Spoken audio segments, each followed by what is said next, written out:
وهو محاربة الفساد.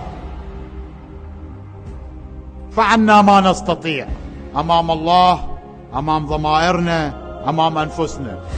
أنا أخوهم أقوله قدامكم، أنا سأذهب وضميري مرتاح حبيبي، أنه أنا دافعت عن الإصلاح وحملت راية الإصلاح وفعلت ما أقدر أن أستطيع عليه من محاربة الفساد. فأمام الله وأمام شعبي أنا ضميري مرتاح. هناك تقصير، هناك بعض المنتمين إلي فاسدين، هذا مو صدق. فما علمي بما يفعلون، إن اتبعك إلا الأرذلون، وما علمي بما يفعلون.